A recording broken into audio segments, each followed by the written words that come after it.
War and Civil Rights Unionism.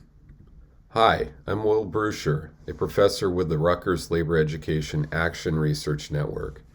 For this year's Black History Month video, I am focusing on the effects of the U.S. government's Cold War politics of the late 1940s and 1950s on the labor movement, as I will discuss several left-wing unions that were committed to organizing people of color on the job and in their communities faced persecution. Yet, a labor civil rights partnership endured throughout the same time period and beyond. The actor, singer, activist, athlete, lawyer, and Rutgers class of 1919 valedictorian Paul Robeson, the subject of my Black History Month video last year, is a great person to start with.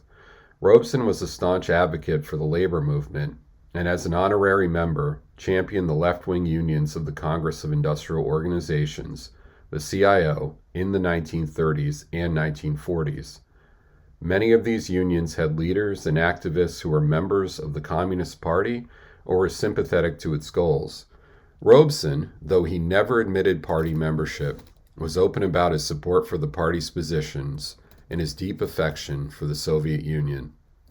There was a reason for this. Robeson was drawn to the Communist Party's commitments to ending Jim Crow in the United States and for supporting decolonization in Asia and Africa. With the dawn of the Cold War and Second Red Scare after World War II, anyone who was suspected of being a communist or a sympathizer with communism was a social pariah at best or a criminal traitor at worst. The Communist Party and a range of the front organizations suspected of being dominated by the party were placed on the Attorney General's list of subversive organizations. Senator Joseph McCarthy of Wisconsin went after federal workers he alleged to be communists in highly publicized speeches and hearings. McCarthy also targeted gay and lesbian federal workers, adding the Lavender Scare to the Red Scare. While the House Un-American Activities Committee, HUAC, also targeted fascists during World War II, its post-war hearings focused squarely on admitted and alleged communists. For example, Paul Robeson was hauled before HUAC in 1956. When Ohio Representative Gordon Scherer asked Robeson why he didn't stay in Russia, Robeson replied, quote, "Because my father was a slave and my people died to build this country, and I'm going to stay here and have a part of it just like you, and no fascist-minded people will drive me from it." End quote. At that time, the U.S. State Department had revoked Robeson's passport, though the U.S. Supreme Court restored the passport in 1958, and Robeson was clearly exercising his First Amendment rights. He and many others faced major repercussions. The repercussions hit the left-led unions especially hard. The Taft-Hartley Act of 1947, which was condemned by the labor movement as a whole, contained a provision that stated that communists could not hold leadership positions in unions. The law required union leaders to sign a pledge that they were not communists. If they didn't, their union would lose their rights under the National Labor Relations Act. Anti-communists within the CIO, including United Auto Workers President Walter Reuther, led the charge to expel the left-led unions from the Federation, accomplishing this in 1949 and 1950. The International Union of Electrical Workers, the IUE, was chartered by the CIO to raid the left-led United Electrical Workers, the UE. James B. Carey, the anti-communist former president of the UE, led the IUE.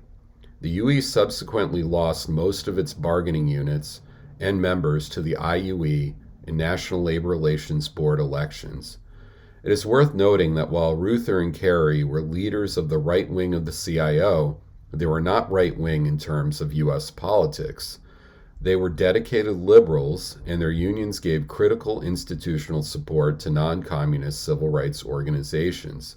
Historians have also noted that the CIO may not have survived in the Cold War political climate had it not expelled the left-led unions. In addition, the American Federation of Labor, the AFL, had a long history of hostility to communists, and its unions also rooted out radicals from membership, and engaged in raids against the left-led, now former CIO unions.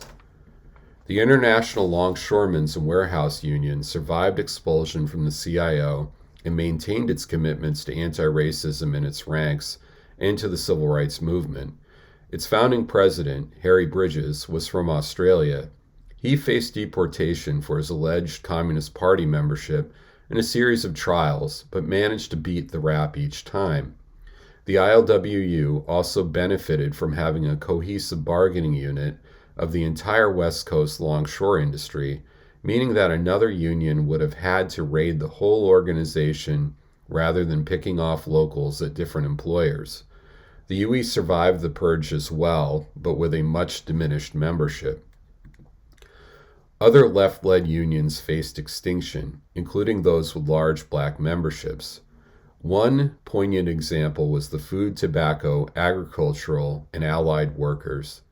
FTA Local 22 began organizing the tobacco factories in Winston-Salem, North Carolina in 1941 and instilled a culture of rank-and-file unionism on the job, member education, civil rights coalition building, and political participation to combat the entrenched class, gender, and racial hierarchies in the city and its surroundings. Key activists in the union were either Communist Party members or were schooled in the party's ideologies. Other communists in the community also lent their enthusiasm and organizational skills to Local 22. However, the Communist Party local chapter membership in Winston-Salem numbered in the low hundreds, while Local 22 membership was in the thousands. Moreover, party activists were there to support the goals of the union rather than advance their own political agendas. Local 22 was instrumental in voter registration and election turnout in Winston-Salem, a direct attack on the Jim Crow regime.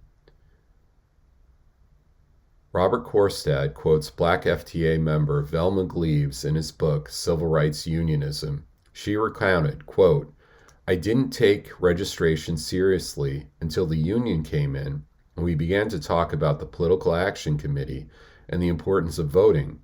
The union taught us what each segment of government meant, what the aldermen and county commissioners controlled." End quote. Local 22 played the leading role in changing the Winston-Salem city government and electing New Deal Democrat John Folger to Congress in 1944. The black voters the union had encouraged to register and vote delivered those political victories. The FTA was one of the CIO unions at the center of Operation Dixie, launched in 1946 to organize workers throughout the South. Of course, local anti-communist Jim Crow forces bitterly fought the FTA in Operation Dixie. But like I mentioned before, the communist purge within the CIO ousted its left-led unions a few years later. Despite its early successes in Operation Dixie, the FTA lost members and lost union recognition in workplaces, including at tobacco giant R.J. Reynolds in Winston-Salem.